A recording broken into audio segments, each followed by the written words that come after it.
Bonjour à tous. Désolé. Il se recoiffe, la petite diva. Bah, excusez-moi, je dois me recoiffer. Vas-y, tu peux le mettre à côté, je parle. Je rigole. Non, en fait, c'est rigolo, mais ça fait un fond dégueulasse du coup. Bonjour à tous, c'est Arthur et Gustave et vous regardez Art of Style. Dans ce format de vidéo, on vous propose une review la plus objective possible d'une marque et de ses produits. On entend très souvent des critiques très élogieuses quand on parle de Sweet Supply en vantant un rapport qualité-prix excellent et un choix de tissu très large. Alors certes, il y a des qualités, mais on trouve aussi pas mal de défauts qu'on va évoquer dans cette vidéo. On va donc rapidement vous présenter la marque et ensuite on va enchaîner sur notre retour d'expérience des différentes pièces de Sweet Supply. On précise, cette vidéo n'est pas sponsorisée, on n'a pas reçu de pièces de Sweet Supply. Toutes les pièces dont on va vous parler, on les a achetées et on les a bien testées pour vous proposer un retour d'expérience le plus précis possible. Alors Sweet Supply, c'est une marque néerlandaise qui fait des costumes assez abordables, fabriqués en Chine. Avec un style assez poussé.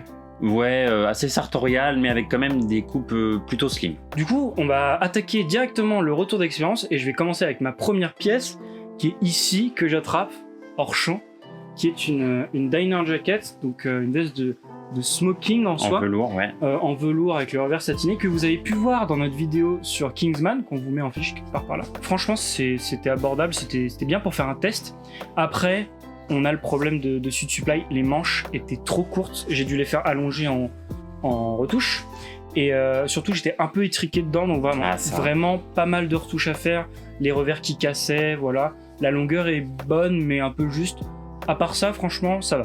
Donc moi j'ai essayé une veste sport il y a 3 ans de ça, on va vous mettre une petite photo normalement.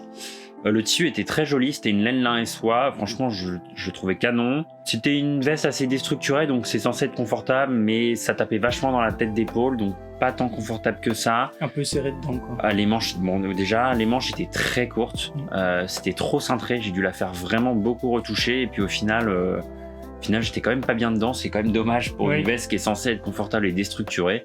Donc en fait je l'ai portée 2 fois puis je l'ai revendue quoi, donc moi je dirais plutôt un échec. Alors on enchaîne avec les pantalons, et ça tombe bien parce que on en a essayé 3 mais Arthur en a 2, je crois d'ailleurs qu'on a le même. Oui. C'est très bien. Alors, premier pantalon pour moi qui était un lin coton, un blanc sartorial, pâte de serrage, machin. C'est le même que j'avais. Parfait. Exactement le même. On va voir si on a le même retour sur cette pièce. Ouais. Moi je trouve que le tombé est pas fou. Moi, et surtout, toi t'as bien aimé le tombé. Je te laisse finir. Et après, je te donnerai et sinon, je trouve que le tombé est pas fou. La coupe est assez slim, mais ça me dérange pas spécialement. Par contre, la taille me dérange vraiment parce qu'elle est pas assez haute à mon goût. Ouais. Elle arrive trop bas et c'est juste assez bas pour que ça fasse un pli chelou sur ta chemise quand tu la mets dans le pantalon, et du coup j'aime pas trop le porter. Alors moi j'ai eu un retour assez différent d'Arthur, au contraire, moi je trouvais que c'était pas trop slim, que c'était assez ample. Après j'ai des jambes beaucoup plus fines que celles d'Arthur, donc forcément c'est plus facile. Moi je trouvais la coupe très bien, le tombé très bien, mais pareil, pantalon beaucoup trop bas pour une soi-disant taille haute. La fourche très étroite, donc évidemment c'est très inconfortable pour les bijoux de famille. Et effectivement, comme c'est très bas, la chemise fait des plis bizarres quand on le met dans le pantalon. Donc pas top là-dessus. Très joli, mais c'est pas une taille haute quoi, donc ça marche pas trop bien. Alors mon deuxième pantalon, c'est un pantalon que j'ai adoré, qui est le Gurkha en flanelle, qui lui pour le coup est un peu plus haut. Et beaucoup plus haut même, qui a une très belle, franchement une belle coupe. Assez slim par rapport à ce que je porte maintenant. C'est Sweet Supply. Double pince, une flanelle gris clair. Franchement, ce pantalon... Je vais voir un petit peu là parce qu'on voit pas très bien. Voilà, vous n'avez pas idée à quel point je l'ai porté. Je l'ai porté de manière intensive pendant 3 saisons consécutives. Petit revers pantalon, voilà. Sympa. T'as dû faire. Oui, voilà, donc 5 cm. Vraiment très sympa. J'allais dire une matière vraiment résistante.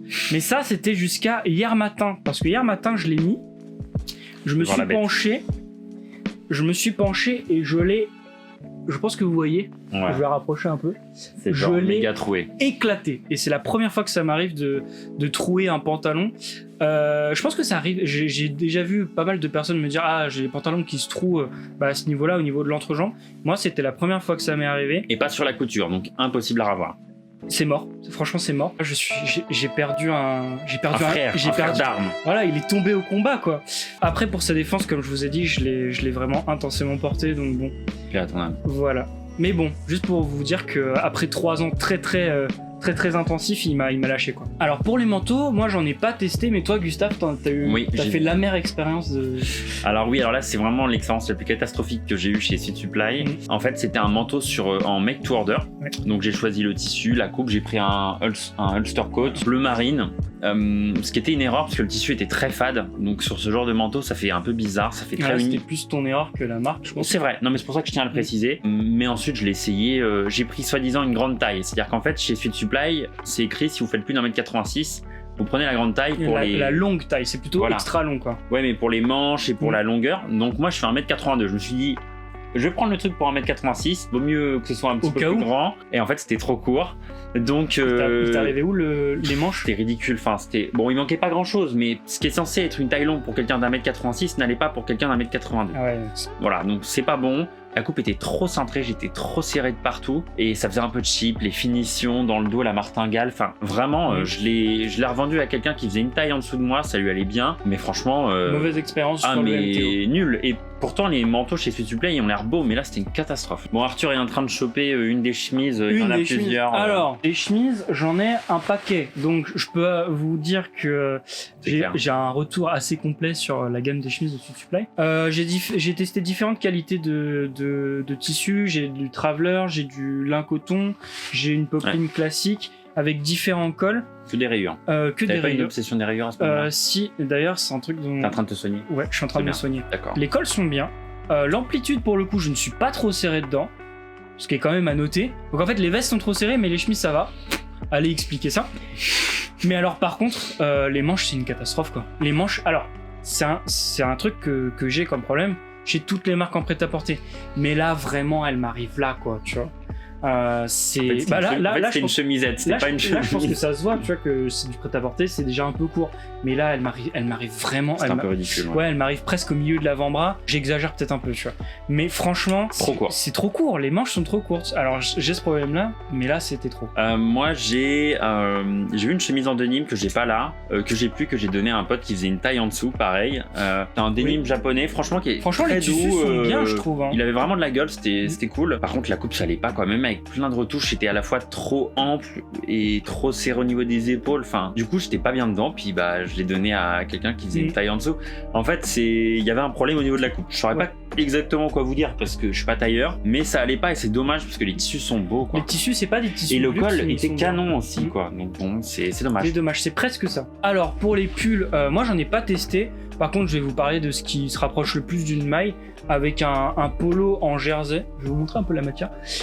C'est pas vraiment un pull. Ouais, c'est pas vraiment un pull, mais c'est une maille, donc je vous le montre quand même. J'espère que le focus se fait bien. Alors, j'aime bien la coupe. Je crois que vous l'avez déjà vu dans une de nos vidéos. Il y a beaucoup de texture. J'aime beaucoup. La coupe est ok. Le col, ça va. Honnêtement, ça va. J'ai bien aimé ce polo. Je le porte tous les étés pratiquement. Par contre, niveau durabilité, il a déjà un trou là, je vois. En fait, il a un trou. En fait, la matière est très texturée. C'est très joli. Par contre, ça prend les accros. C'est un truc de malade. Et du coup, j'ai un petit trou au milieu du ventre. Voilà, ça a pas trop tenu. Sinon, le reste, franchement, j'aime bien. Alors, du coup, moi, j'ai acheté 2 pulls en laine de Mérinos, un blanc et un vert. Alors le blanc, c'était ridicule parce qu'on voyait littéralement encore, on voyait mon t-shirt, on voyait tout à travers, c'était ridicule. Ah ouais, c'est pas beau. Donc j'ai tout de suite là, j'ai dit c'est pas possible. Grammage trop fin. Grammage complètement trop fin. De toute façon les pulls blancs c'est délicat, faut souvent de la texture parce que là il était très lisse, donc sans texture en fait c'était tout de suite transparent. Et le deuxième c'était un vert forêt, pas mal, mais bon ça peut être pour 100 €, on pouvait trouver mieux ailleurs. C'était encore un Mérinos? Ouais, une laine de Mérinos, mais un grammage léger. En fait c'est ça, le grammage était pas terrible pour 100 €, puis c'est fait en Chine. Alors que pour ce prix-là, on a chez des Paris Yorker par exemple, c'est mieux quoi. On a des alternatives de marques spécialisées dans le pull qui font en Europe en Mérinos et avec des grammages supérieurs. Voilà. Donc pas terrible. Aucune raison d'aller chez Sweet Supply pour ça en tout cas. Alors pour les chaussures, moi j'ai essayé une paire de mocassins en velours très estival, marron foncé. La forme est très italienne, donc très allongée, voire un peu trop allongée, ce qui fait des pieds assez longs. Alors moi, je chausse du 42, ce qui est une taille... ça va. Voilà. Alors si vous faites du 45, là, ça va carrément vous faire des cornes de requin. Ouais. Et puis surtout, avec je pense avec les ouvertures à la cheville des pantalons chez Sweet Supply qui sont plus petites, ça allonge encore plus le pied. Ça ferait vraiment un gros nez des pieds. Mais en vrai, ça va. Franchement, j'ai vu pire et même Et le cuir était comment? Ça va. C'était enfin rien à redire quoi, il s'est pas abîmé, il prenait pas trop de traces, pas trop mal. franchement, pour le coup, je suis pas déçu. Et bah tant mieux. Alors moi je suis d'accord avec Gustave sur, Hop, voilà. sur le velours. J'ai acheté cette paire de Chuka, donc il y a un bout très très rond pour le coup. Donc là c'est vraiment l'opposé. Rien à de toi. voir. Ouais, Rien à grave. voir, la forme est très ronde. Ça vous fait un petit pied, Une grosse semelle. tout rond. Alors c'est une semelle crêpe, donc en vrai, elles sont ultra confortables. En fait, ces chaussures-là, je les porte quand je sens que je vais avoir une longue journée, que j'ai mal dormi, Qui fait et que j'ai temps besoin, dégueulasse. ouais, qui fait un temps dégueulasse, et que j'ai besoin d'une paire confortable. Et franchement, pareil, comme mon pantalon, je les ai poncés. Et franchement, Elles je sont les aime cool, bien. hein. Moi, je les kiffe. Ouais, elles ont pris un peu les traces, mais franchement, je les ai portées dans la boue et tout. Très casual, très sympa. Ouais. Alors là, pour le coup, mon avis est ultra positif sur cette paire. Franchement, elle est cool. Par contre, j'ai acheté une deuxième paire. Tiens, passe-moi une. Et là, par contre, c'est une catastrophe. Je sais pas si vous voyez, c'est une paire de Belgian Loafer. Alors, il faut savoir que ce n'est pas celle que j'ai achetée de base. J'ai acheté une paire en outlet. Et en fait, je l'ai reçue. Et elle était en fait, le velours était complètement brûlé à plusieurs endroits. C'est ras. Et comme le velours reflète vraiment la lumière, en fait, dès que vous bougez un peu le pied, ça se voit tout de suite. C'est blanc, c'est hideux. Je suis allé en boutique pour les faire échanger. Et ils m'ont dit... En colère. En colère. Pas content. Non, gentiment, tu vois. J'y suis allé et ils m'ont dit alors on a plus la taille, par contre on a un autre modèle, celui-là, qui est pratiquement pareil, qui était au même prix, sauf que moi je les avais eu en outlet. Et ils m'ont dit bon, par contre celui-là il était pas en outlet, donc vous allez payer la différence. Ouais. Et là, franchement, Ce qui est normal, mais en même temps, ça te fait pas mais plaisir, non, quoi, tu parce que vois. En fait, je suis pas censé recevoir une paire de mocassins brûlés, et surtout quand je viens te les échanger, enfin juste tu on te les fait changes, payer la diff. tu vois, parce que c'est pas mon problème qu'il y ait plus la paire en soi, tu vois. Non, mais moi, je comprends que ça te saoule. Mais c'était pas censé être des subs ou des trucs qui ont pas passé le contrôle qualité, c'était vraiment des soldes. Donc en fait, il y avait pas de raison que la paire soit brûlée en Non, mais premier lieu. en vrai, ils auraient dû juste te rembourser, je pense. Ouais, mais sachant que sur celle-là c'est mieux, mais il y a encore des spots, tu vois, comme ici. Ouais, Alors je pense que vous allez pas le voir. En fait, c'est la fabrication qui est Ouais, pas terrible. quoi. donc la fabrication est pas terrible, elles sont Une fois, ça peut arriver à n'importe quelle marque, mais deux fois, c'est chaud là. c'est chaud. Elles sont un peu raides, mais en vrai ça va. Et puis comme c'est vraiment des chaussures de cérémonie, je les porte pas beaucoup. C'est clair. Mais je pense que Une je fois tous les vais. 10 ans, vous les portez. Voilà, donc en fait je pense que je vais les revendre. Du coup, ça vous donne aussi une idée sur un des gros défauts de Suit Supply, qui est le SAV. SAV inexistant et vraiment Pas mauvais, terrible. quoi. Ouais. Là, c'est vrai que avec tout ce qu'on vous a dit, ça donne pas très envie Oui, c'est d'aller sûr. acheter chez Suit Supply. Alors, faut savoir deux choses. Déjà, avec Arthur, on a des morphologies quand même un peu particulières qui font qu'on fait pas un beau M, on Ouais. fait pas un beau L. Bon, On moi fait- ça va, mais c'est surtout les bras. Oui, Ça mais j'ai voilà, l'habitude. t'es un petit peu plus grand que ce que devrait être par rapport à ta taille. Et comme la marque est vraiment réputée pour faire des manches courtes, vous regardez sur le site. Oui. Sur le site, vous C'est regardez les flagrant. manches, c'est voulu pour être trop court. Vous voyez vraiment Voilà. 3 cm de chemise, quoi. Alors il paraît que ça, je crois que c'est une histoire de silhouette affinée. Bon, nous on trouve ça un peu Moche, nul. voilà. Pour nous qui sommes un petit peu plus grands par rapport à nos morphos, bah c'est vraiment pas terrible. Mais il y a des gens sur qui Suit Supply tombe très bien. Par exemple, Mathieu Press qu'on a vu. Oui. Qu'on a rencontré chez 7e largeur. Voilà, celui qui s'occupe de la marque 7e largeur. Et ben on a vu une veste, bah ça lui allait vraiment bien. D'ailleurs, les vidéos dans lesquelles on fait les outfits des abonnés, franchement, vous On a portez vu des beaucoup de trucs Suit Suit Supply et ça tombait nickel. et ça tombait vraiment pas mal. Alors, Suit Supply, c'est intéressant, surtout dans un cas, c'est quand vous voulez vous acheter votre premier beau costume. Premier stage, Ouais, premier voilà, boulot. Vraiment un beau costume pour commencer. Franchement, c'est l'idéal, avec un bon rapport qualité-prix. Et surtout, Je suis d'accord. si vous voulez faire des tests, typiquement ma Diner Jacket en velours, c'est un test. C'est pas trop cher. J'allais pas mettre beaucoup d'argent là-dedans. Donc franchement, pour ça, Suit Supply, c'est bien, vu qu'ils ont beaucoup de tissus forts aussi. Comme on l'a dit, c'est hyper intéressant pour essayer des costumes à 300-400 euros. Au-delà, c'est-à-dire à partir de 500-600 euros, on va voit des monter de gamme costumes. et on va ailleurs. Bah ouais, parce que ça vaut pas le coup d'acheter un costume fabriqué en Chine qui sera pas entièrement entoilé, qui aura pas une coupe sympa. En réalité, Suit Supply, ça devient vraiment intéressant si vous faites leur outlet privé. Qui est très réputé Voilà, d'ailleurs, tout le monde l'attend. Personnellement, je n'ai jamais acheté chez Suit Supply en Bravo. dehors de l'outlet. Donc, voilà, faut le savoir. Mieux vaut y aller à ce moment-là. Pour les chemises et les pulls, on n'est pas vraiment convaincu, même sur des prix plus abordables. Mais ça va. ça va. Le truc, c'est que vous allez trouver des spécialistes qui feront mieux qu'eux sur les mêmes gammes de prix, donc Il n'y a pas trop de raison d'y aller. c'est ça. Là où il y a donc vraiment un problème, et c'est dommage, c'est sur les vestes tailleurs Ah, pire. et les pantalons qu'on trouve vraiment trop bas. En fait, c'est surtout la taille qu'on trouve trop basse.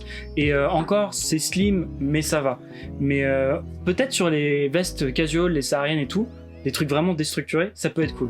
Alors pour les chaussures, bon, Arthur est tombé sur une bonne paire sympa, C'est au cas par cas, ça dépend des modèles. mais c'est un peu aléatoire, globalement, quoi. La c'est qualité. ça, et les formes, elles sont assez superficielles, elles sont pas très travaillées, et là encore une fois, c'est pas un chausseur, Oui. c'est pas un bottier. Autant aller chez des marques spécialisées. Merci à vous de nous avoir suivis, on espère que cette vidéo vous a plu. N'hésitez pas à nous dire ce que vous en pensez en commentaire, et on vous dit à la semaine prochaine pour votre rendez-vous style du dimanche. Ciao!